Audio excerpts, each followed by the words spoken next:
Hi, I'm Marty Nemko.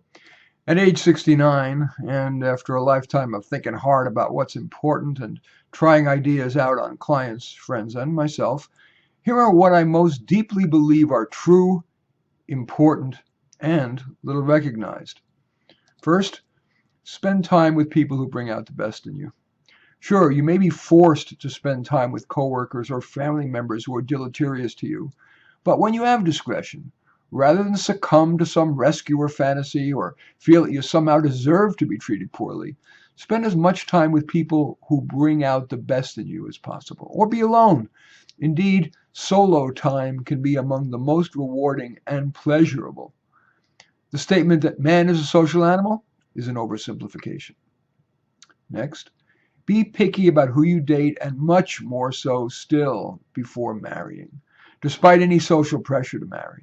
It is infinitely better to stay single than to be trapped in an even just mediocre marriage, let alone a bad one. Time is treasure. Many people treat it like dross. The people most satisfied with their life and who are most contributory tend to make the most of every hour, even every minute. Sure, they spend some time unproductively, but they make the choice consciously. It's crucial that you be time conscious. Decide whether an activity and how you're doing it is a wise use of your time, or whether this is a time that you want to be unproductive. Give me a moment here. Okay. Procrastination is a career decimator and personal life decimator. It's like running a race while wearing leg weights. Keeping procrastination under control comes down to forcing yourself to take baby steps forward. Take that onerous task you're tempted to procrastinate, break it into the proverbial baby steps, and take the first one. If you need more structure, try the Pomodoro technique. Work for 20 minutes, break for 5, work for 20, break for 5, work for 20, break for 10. That constitutes a, quote, Pomodoro. After 4 Pomodoros, take a long break. Pomodoro is the word tomato in Italian. The technique was named after those tomato-shaped kitchen timers, but of course, you can use any timer, including the one in your phone, or use one of the Pomodoro apps. Just Google that, Pomodoro apps. Next, choose your career early. After just modest exploration, the benefits of additionally keeping your options open are usually outweighed by the time you could have spent becoming expert, as well as by the likelihood that after all that time, you won't find anything that's sufficiently better. As they say about answering multiple choice questions, your first instinct is usually right.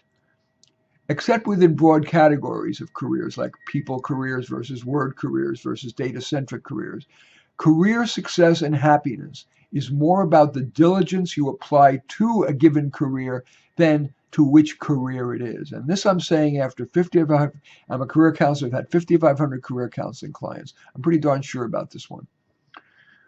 Learn outside of school. School is a bizarrely inefficient way to learn anything.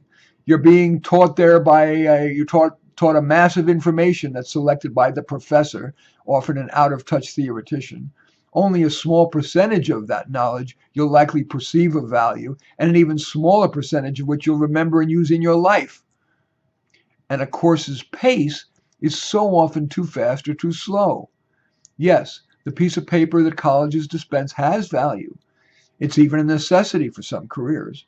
But its value is often well beyond the benefit in time, money, and crucially, in the opportunity cost. That is, what you otherwise could have been doing with the time and money. For example, self study of articles and videos that you unearthed in a YouTube search, augmented perhaps by a tutor, short courses offered on LinkedIn Learning, Udemy, Udacity, and or Coursera.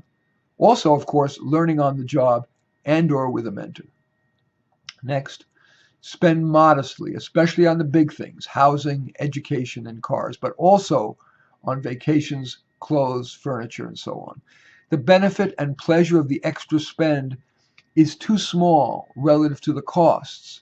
Reduced financial security, eliminating enjoyable but not lucrative career options, increased ethical temptations, and distraction from what's more likely to contribute to the life well led, that is, making a difference.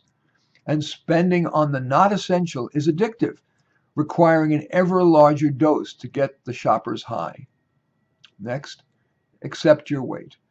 The vast majority of dieters gain it all back and often more, which is dangerous. And dieting's no fun, nor is seeing the weight creep back and being unable to fit into the new skinny clothes you bought. Yeah, try to eat moderately, but avoid diets. Now, if your BMI is over 30 or you have other potentially relevant health conditions, your situation may be more complicated, and so a talk with your health practitioner may well be wise. Now, the big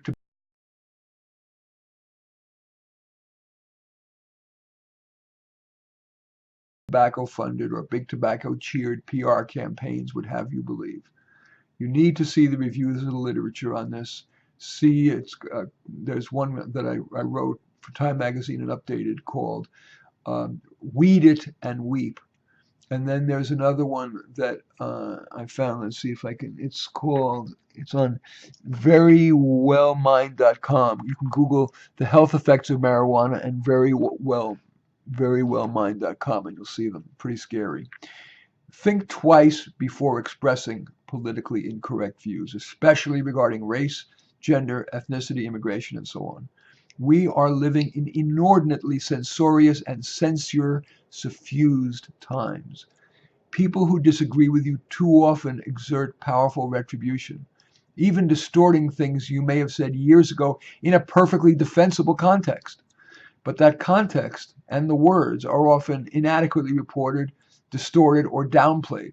Instead, many people, and yes, some in the media, use, for example, the free and easy yet powerful social media to assault the politically incorrect person with weaponized words such as sexist and, most powerful today, racist. And finally, compete with your best self, not with others. Focusing on keeping up with the Joneses is foolish. Most Joneses aren't worth keeping up with, or where they are is simply unattainable realistically for you.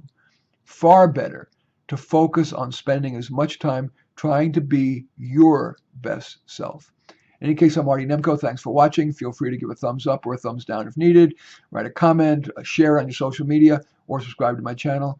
In any event, I do thank you for watching. I am Marty Nemko.